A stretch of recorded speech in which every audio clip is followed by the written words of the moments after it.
Sở thích. Sở thích.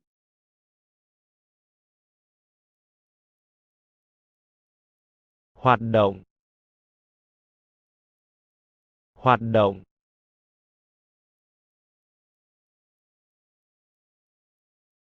Nướng bánh. Nướng bánh.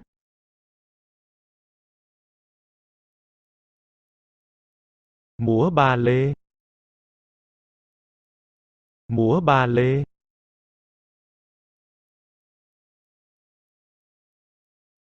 Cờ vua. Cờ vua.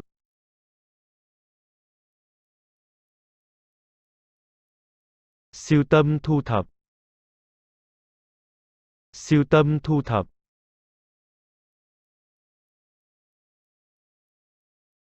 Nấu nướng. Nấu nướng.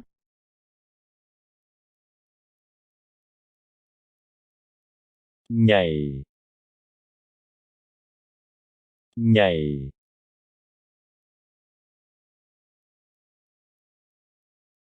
Nhảy múa. Nhảy múa.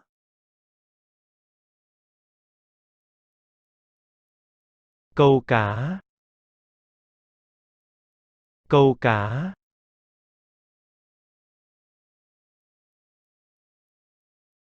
Làm vườn. Làm vườn.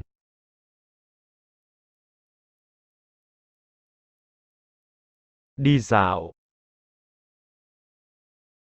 Đi dạo.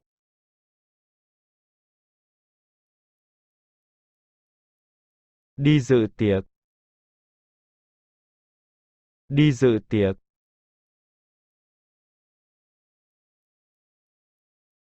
Đi mua sắm. Đi mua sắm.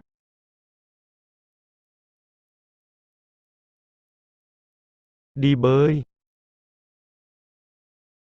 Đi bơi.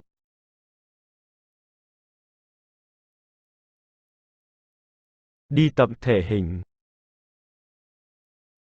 Đi tập thể hình.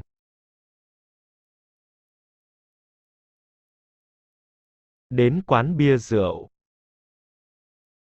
Đến quán bia rượu.